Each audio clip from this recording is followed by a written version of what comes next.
Hi, my name's Herb Kay, and I am the founder and creator of the 1964 plan. Now, I want to set up why I created this plan, a plan to, for all intents and purposes, end crime and bring it back to the level that it was when I was a child in 1964. 1964 was the year that the Civil Rights Act passed, and from that day forward, all discrimination in the United States was illegal. So the future was bright, and we were at the top of our game, and our country was great, and we had not fallen into the Vietnam trap yet, and we were at peace, and our dollar was strong, and everything was going our way. All we had to do was not ruin it, and we did, obviously. So the idea behind the 1964 plan is to go back to the way things were when I was a kid. When I was a kid in 1964, I was born in 1957, so I was 7 in 1964. But during the 60s and early 70s, I used to go downtown with my best friend Jeff to downtown Pittsburgh with nothing but a dime in my pocket on weekends to go hang out and spend our paper route money. He delivered the Post Gazette, I delivered the Pittsburgh Press. We'd go down, buy stuff, eat stuff, street food, yada, yada. No one worried about children being snatched. The word child and snatched was never in the same sentence. The word school and shooting was never in the same sentence. No one ever heard of someone walking into, a shopping center or a concert and just gunning down people just because they're there, or walking into an office and killing coworkers. We could go on and on and on. The wheels have come off. We can all agree. And what underlies that is the destruction of the traditional nuclear family. How do I know that? Well, I'll make a long story short. I was an entrepreneur from the time I was 21 to the time I was in my mid 50s, where trying to save my real estate development company in the collapse of 2008, I crossed the line. My character disintegrated, and I broke the law, and I got caught doing it, and I got exactly what I deserved. And I went to prison for nearly 5 years in the Arizona State prison system. Now, obviously, I felt and feel awful about the carnage that I left in my wake, and I pay restitution to this day to the victims of my crime and to probably for the rest of my life. But that is not what this is about today. This is about, from a personal level, seeking redemption, doing something good, and leaving the country and my culture, I hope, better than I found it. And most of all, to bring things back to the way they were when I was a kid, when things, you could leave your keys in the car, leave your doors unlocked. And the country, we had our disagreements, but we hadn't tribalized, we hadn't factionalized, we hadn't broken apart. We all had shared values, and we could come together in tough times. And I wonder if that's as true today. And at the root of all of this, I learned in prison that 99% of those boys that were stuck in there, many of them, if they had been born to a different family, would have been doctors and lawyers. Most of them were the furthest thing from stupid, but they literally had to raise themselves on the street. If they knew who their father was, he was barely more than a sperm donor, had no involvement in his life. And of course, they have no idea how to be fathers themselves and generally start when they're 13 and 14 years old. And this is a metastasizing problem.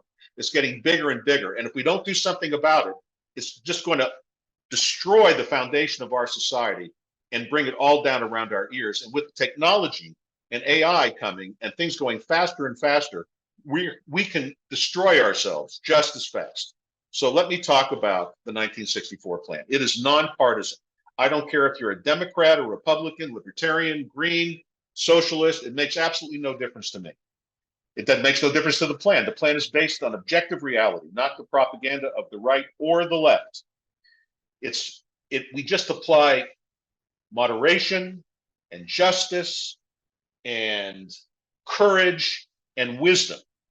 And we lay that over objective reality.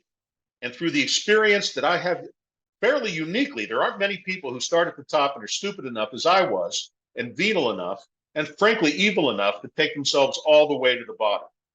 Now, as I come back, here's my contribution, the 1964 plan, the white papers describing it in detail. Unlike, obviously, as an ex-felon, I'm not going to run for office. So this is, I'm not trying to be political. I'm not trying to speak in generalities. I'm not trying to be like, for example, let's outlaw the guns, which would just cause prohibition of more guns or maybe even a civil war. There are 400 million in circulation. Come on, let's get a reality check. Or on the right, lock them up. We have 25% of the world's prison population, and we have 4% of the world's population. And that 25%, We know it statistically, and I can tell you up close and personal falls most heavily on the Black community, and then on the Latino community after that, and then the rest.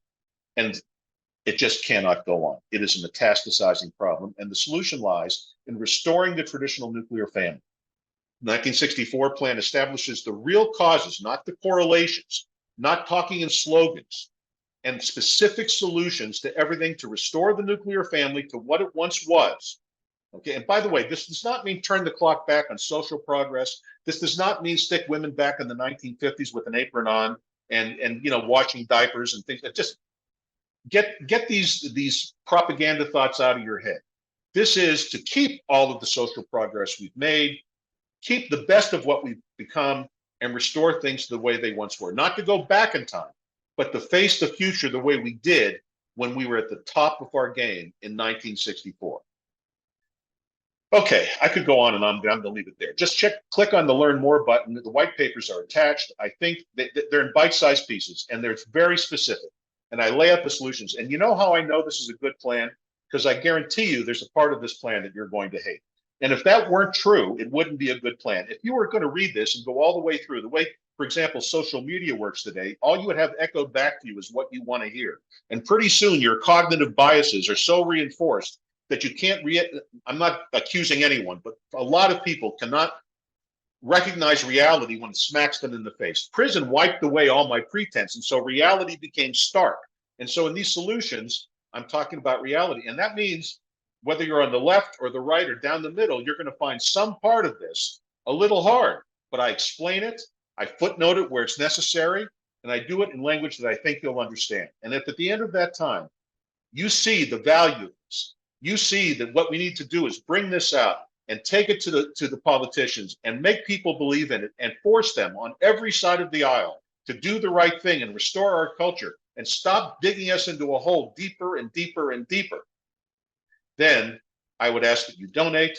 Whoops, pardon me, knocking the camera. I would ask you to donate, and if at all possible, volunteer. That would be the best thing of all. One last thing, because of my background, there is an independent board of directors. The 1964 plan is a 501c3 charitable organization. Our purpose is education only. We will not become involved in politics. We will not make donations to other campaigns. We will not endorse candidates. We will show no preference. And your donations, if I didn't already say it, I might have already said it, but if I didn't, they are tax deductible. There's an independent board of directors that is overseeing the money. Our CFO is the CFO of a publicly traded corporation. I have purposely divorced myself. I do not sit on the board. I do not run the company. I do not handle the money. I am simply the face and the creator, and that's it. And I will never touch the money because I just don't want to go down that road, even in appearance, ever again. Well, enough of that. Let's leave on a happy note. Thank you very, very much for watching this video. Thank you very much for coming here and at least taking the time to read the white papers.